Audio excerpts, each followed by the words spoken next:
शाळेत उद्या राष्ट्रीय गाण गाणार आहोत, पण आपण ते का गातो आणि राष्ट्रीय गाण आणि राष्ट्रीय गीत यामध्ये काय फरक आहे?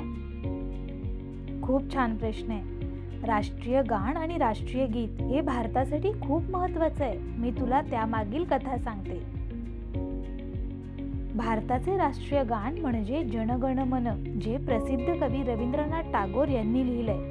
हे पहिल्यांदा 27 डिसेंबर 1911 रोजी भारतीय राष्ट्रीय काँग्रेसच्या अधिवेशनात गायले गेले. मात्र भारताला प्रजासत्ताक झाल्यानंतर म्हणजे 1950 मध्ये ते अधिकृतपणे राष्ट्रीय गाण म्हणून स्वीकारले गेले. जनगण मन हे खास आहे कारण ते सर्व भारतीयांना एकत्र आणते. या गाण्यातील शब्द भारताच्या विविधता, भूप्रदेश आणि लोकांचा उत्सव साजरा करतात. तसेच आपले राष्ट्र एक असल्याची आठवण करून देतात. जनगण मन हे शब्द भारताच्या विस्तीर्ण भूप्रदेशाची आणि विविधतेची ओळख करून देतात. या गाण्यात टागोर यांनी पंजाब, सिंध, गुजरात, मराठा, द्रविड, उत्कल आणि बंग यांचा उल्लेख केला आहे. हे सर्व प्रदेश आपला समृद्ध सांस्कृतिक वारसा दर्शवतात. यामध्ये विंध्य आणि हिमालय या प्रसिद्ध पर्वतरांगांचा तसेच यमुना आणि गंगा या पवित्र नद्यांचा उल्लेख आहे, ज्या आपल्या देशाचे सौंदर्य आणि सामर्थ्य दर्शवतात.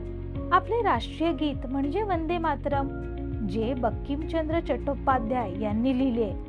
वंदे मातरम भारताच्या स्वातंत्र्य चळवळीतील महत्त्वपूर्ण भूमिका बजावत होते.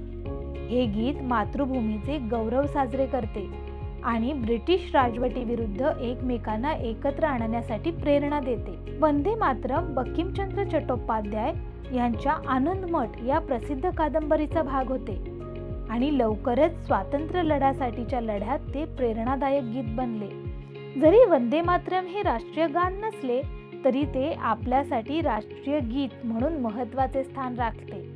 जनगण मन आणि वंदे मातरम दोन्ही महत्त्वाचे आहेत कारण ते आपल्याला आपल्या इतिहासाची, संस्कृतीची आणि एकतेची आठवण करून देतात.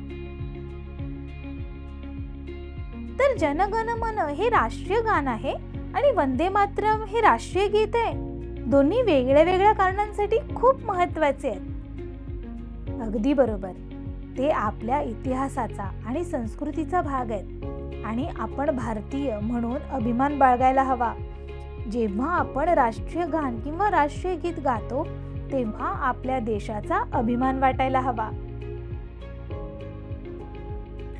हो आई, मी उद्या शाळेत माझ्या वर्गमित्रांसोबत ते अभिमानाने गाईन.